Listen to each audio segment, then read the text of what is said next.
context for valedictorian speeches? What were they supposed to do originally? For valedictorian speeches, because I didn't know what I was going to say. But I mean, they're mostly just supposed to say, it's supposed to be a farewell speech, technically.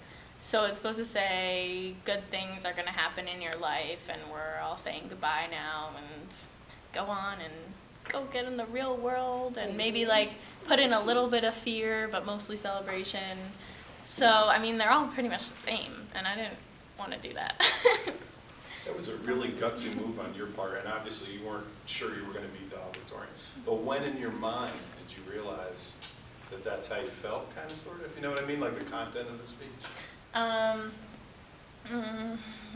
Well, actually, I had some ideas. Like, I was writing down, even on my computer, I still have it. Like, I wrote idea number 1, idea number 2, and I would just kind of like write.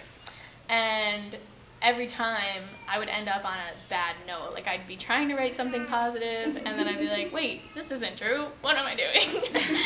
So I think finally I was like, okay, I'm just going to write my real feelings down. And that's when I was getting into it, and I was like, I started realizing and coming to the conclusion that I did.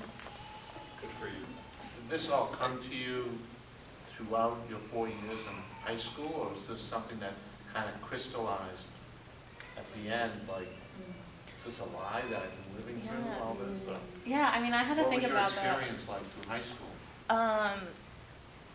It definitely was like the normal high school experience at first, like when I was starting high school.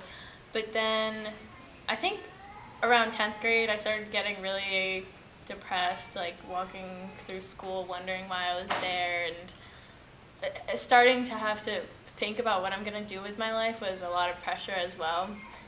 Thinking about college and not really knowing what my passions were made me really question a lot and think why I was on this track that I was being set up for. So it was definitely a gradual process, and it was definitely really emotional as well, to the point where I kind of just started rejecting it. And I for my senior year, I actually went to community college, mostly to just get out of high school. Like, I hated high school. I was like, I need to get out, and so I just did community college and sent in my grades to my high school.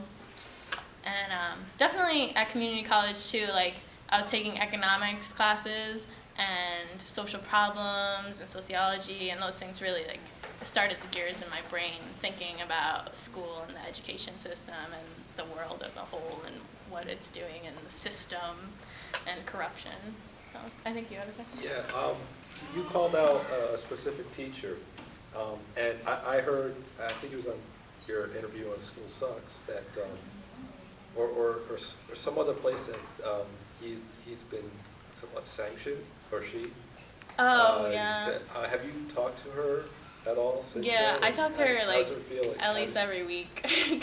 I'm like always emailing with her, but she what has happened is that like her and the principal actually don't necessarily get along very well. Like, they're obviously completely different people. And Was that prior to the speech? yeah, prior to the speech as well.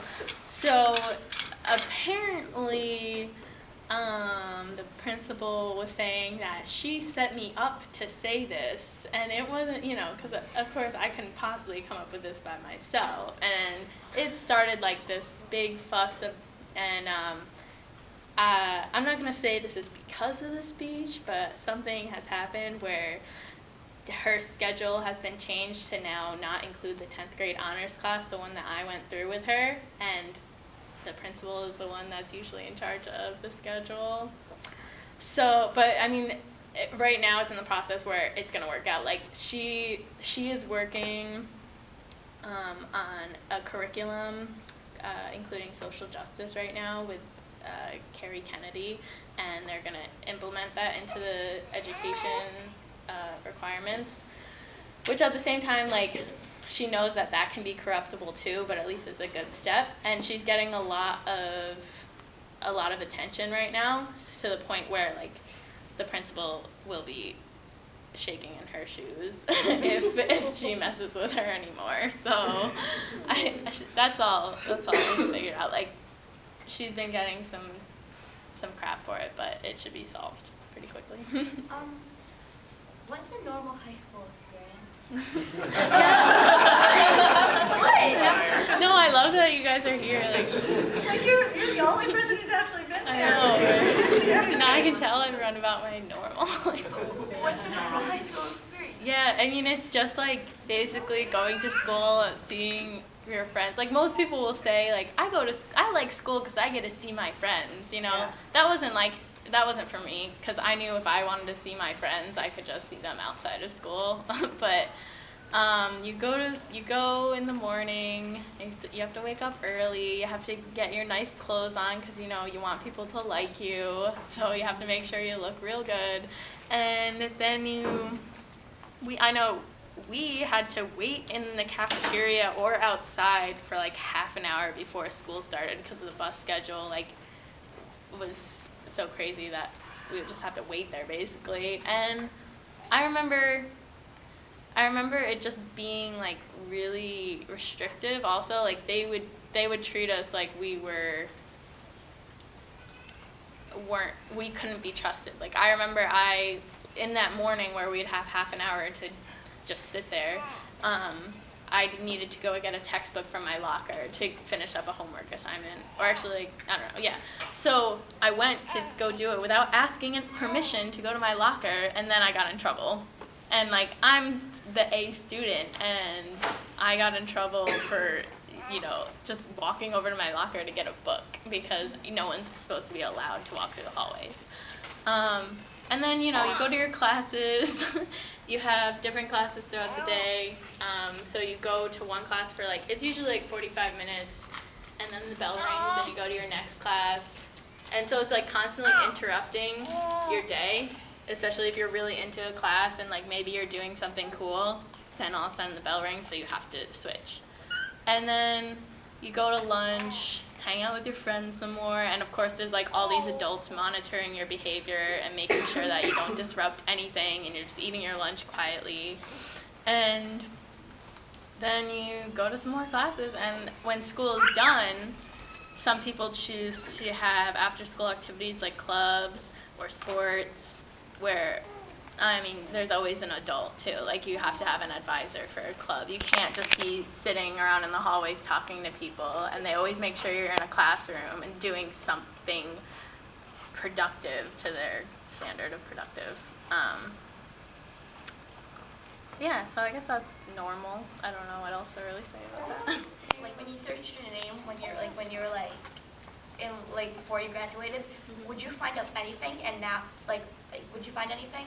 Yeah, well, there was one thing. There was an article from the local newspaper about me going to a board meeting, standing up for after-school clubs because they were trying to get rid of those too. Which, at least that's one thing where kids can do something they're passionate about, but they were trying to get rid of it. But yeah, there was nothing, and then all of a sudden now there's all this stuff. So how much homework did they give? How much time did you spend on that? Well, I remember, I think it actually got lessened at the higher levels that I went to, just because I think that people, the teachers were kind of, I don't know. I feel like, at least for me, I was able to get it done in school usually, because when people would be talking to their friends, when a teacher decides they're done with the class, I would just do the homework really quick. And it was so simple too. People don't do their homework not because they can't do it, just because it's so boring and it's just busy work. But I would remember it being some things that I would learn in 6th grade, I'd be learning in 10th grade again, which was crazy to me. So it's not like it would really take that long unless it was a big project, but people just really didn't want to do it. So I'm not sure how long exactly, but it wasn't too bad. What's next for you? Well, I'll be going to University at Buffalo in a few days. You were thrilled about it. Yeah, I'm not really that thrilled about it. What happened was going through my whole college search, I wasn't excited about college at all. I knew I didn't really want to go. I wasn't passionate about anything. but I was mostly thinking about location, like, you know, where do I want to go in the world? And that's how I'll decide on the college.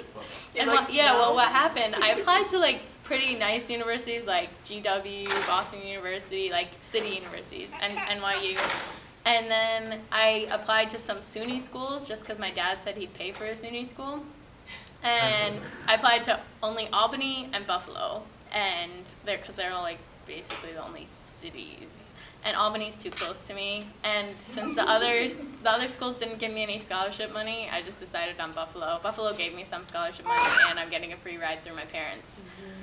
So that's what it came down to. It was just like process of elimination, and now I ended up at Buffalo. And what concentration is that? Well, I haven't chosen a major, and I don't think I'll be able to anytime soon. But I already have all my gen eds done, so my advisor was like, well, you can pretty much take anything you want. And I was like, oh gosh, I don't know what I want. So I just found like the most interesting classes. I'm taking one, it's magic, witchcraft, and sorcery. So that's like the most amazing one. But hopefully like those interesting classes will just be kind of fun and kooky. And I think that after a semester, I'll probably leave and go do something else. I actually visited a commune for the past 3 weeks, so I might go back there. So you'll take one semester and then maybe go live life? Yeah, I think that, you know, I already did all the application stuff, so I might as well go and just get the experience and then maybe go unschool myself for a little bit. Since you sound like the type of student who picked things up quickly and didn't have to do the endless exercises, was there any, in your school, was there any accommodation of that? Or was it, you know, everybody, you know, the class as a whole is going to need 3 days to learn this, and so you're just going to have to sit through it? I mean, 20 years ago when I went to school, I had a few exceptional teachers who would, you know, write me a library pass to when I was supposed to be in class because I had already picked it up on the first day.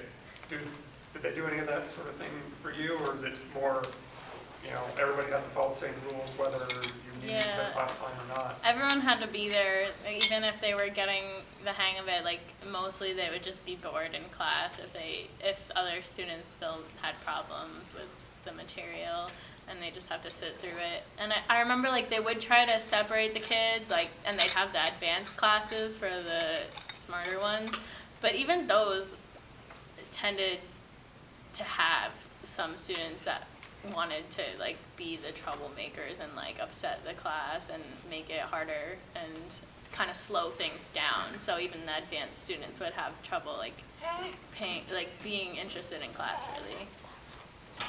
I noticed you quoted my hero, John Taylor Gatto, or he's one of my heroes. When did you read Gatto and incorporate it into the speech? Well, actually, I wrote down the basic parts of my speech, and then I showed it to my teacher, my English teacher, and she recommended Gatto. So, and she actually this is what's crazy, she actually introduces Gatto into most of her classes. So she loves him too. She's talked to him, and That's cool. She's like a huge fan of him. So she was totally throwing him in my face, saying like, "You gotta research him. This will be perfect." So yeah, I picked up like I was reading some of his essays and stuff, and yeah, he's great. Yeah. So when you grow up and you have kids, do you think you'll homeschool them, unschool them, or put them in school? If I grow up and have kids. Yeah, like I've been thinking about it, and I don't know if I'll ever have kids, but if I were to, I would definitely love to unschool them. I think it's great. I wish I was unschooled. I said that today, actually. Do you think it's a realistic expectation?